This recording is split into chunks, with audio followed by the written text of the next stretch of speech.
Hello friends, welcome to my channel. நான் காவியா. இன்றைக்கி இந்த வீடியோவில் ரொம்ப முக்கியமான விஷயத்தை பற்றி தான் பார்க்க போகிறோம். வீடியோவை ஸ்கிப் பண்ணாமல் பாருங்கள்.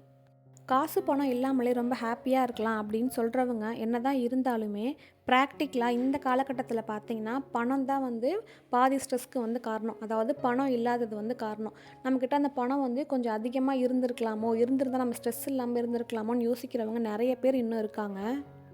ப்ராக்டிக்கலாக எனக்கு யூஸ் ஆன ஒரு சில டிப்ஸ் நான் சொல்கிறேன். கண்டிப்பாக உங்களுக்கு யூஸ்ஃபுல்லாக இருக்கும்.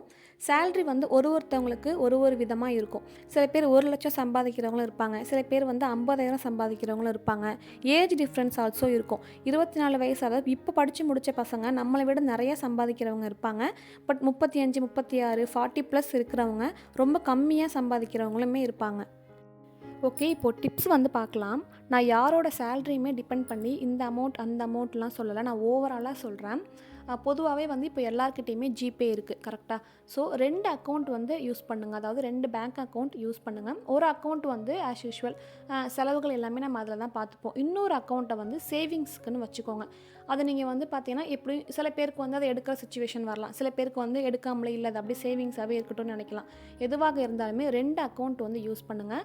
அதில் இப்போ நீங்கள் இந்த மாதம் முடியுது, எண்ட் ஆகுது அப்படின்னா உங்கள்கிட்ட ஒரு 1,000 ரூபாவோ 2,000 ரூபாவோ இல்லை 10,000 ரூபாவோ எக்ஸ்ட்ரா இருக்குது அப்படின்னா உடனே தான் அந்த அக்கௌண்ட்டுக்கு மாற்றிக்கோங்க.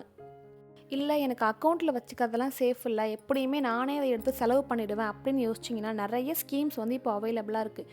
பெஸ்ட்டு பார்த்தீங்கன்னா போஸ்ட் ஆஃபீஸ் இருக்குது, ஆர்டி இருக்குது, இது மாதிரி ஏகப்பட்ட ஸ்கீம்ஸ் இருக்குது. இதை பற்றி உங்களுக்கு டீட்டெயிலாக வேணும்னா கமெண்ட் பண்ணுங்கள். நான் செப்பரேட்டாக ஒரு வீடியோ போஸ்ட் பண்ணுறேன். கையில் காசு இருந்தால் செலவாகும் அப்படின்னு நினைக்கிறவங்க இந்த மாதிரி மாதம் இதுலையாவது இன்வெஸ்ட் பண்ணால் தான் நமக்கு ரொம்பவே நல்லது. வீட்டில் ஹஸ்பண்ட் அண்ட் ஒய்ஃபாக இருக்கட்டும், இல்லை அப்பா அம்மாவாக இருக்கட்டும், பசங்க கூட பிறந்த அக்கா தங்கச்சி யார் வேணா இருக்கட்டும், ஒரு ஃபேமிலி அப்படின்னு பார்த்தா கண்டிப்பாக அதில் ஒருத்தவங்க சேவிங்ஸில் கரெக்டாக இருப்பாங்க. ஒருத்தவங்க கொஞ்சம் தாராளமாக செலவு பண்ணுறவங்களா இருப்பாங்க. ஒருத்தவங்க ஸ்ட்ரிக்டாக இருப்பாங்க. ஸோ அந்த மாதிரி பர்சன் கிட்ட இந்த மாதிரி கேல்குலேஷன், அமௌண்ட்டு, சேலரி டீட்டெயில்ஸ் எல்லாத்தையுமே அவங்கள்ட்ட ஷேர் பண்ணி கணக்கு வேலைக்கையெல்லாம் அவங்கள பார்க்க சொல்லுங்கள்.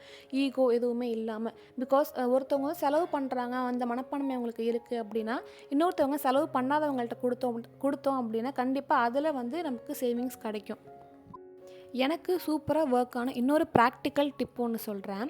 இப்போது நீங்கள் மாதத்துக்குன்னு இவ்வளோ செலவுக்குன்னு ஒரு காசு அமௌண்ட் எடுக்கிறீங்க அப்படின்னா அதில் கண்டிப்பாக பேலன்ஸ் ஏதாச்சும் ஒரு அமௌண்ட் இருக்கும். சில பேருக்கு இல்லாமல் கூட போகலாம். ப்ராக்டிக்கல், ஏன்னா ஒரு மாதமும் எல்லாருக்கும் ஒரே மாதிரி இருக்காது.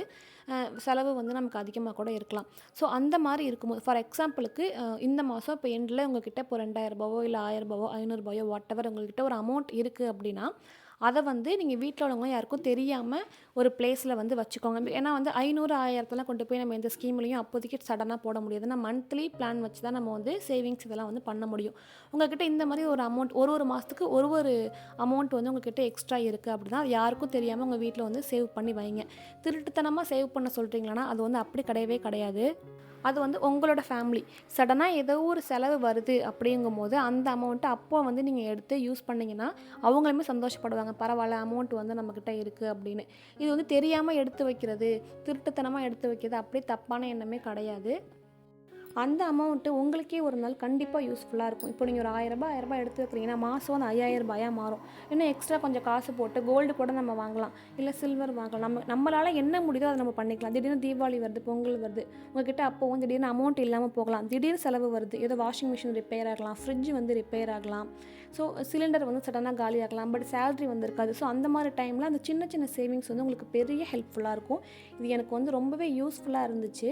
ஸோ இந்த டிப்ஸ் எல்லாமே நீங்கள் ஃபாலோ பண்ணி பாருங்கள். கண்டிப்பாக உங்களுக்கு ஒரு நல்ல ஒரு ஐடியா கிடைக்கும். இந்த வீடியோ நம்ம இதோட கம்ப்ளீட் பண்ணிக்கலாம். உங்களுக்கு இந்த வீடியோ பிடிச்சிருந்தால் மறக்காமல் லைக் பண்ணுங்கள். நெக்ஸ்ட் ஒரு இன்ட்ரெஸ்டிங்கான வீடியோவில் பார்க்கலாம். தேங்க்யூ.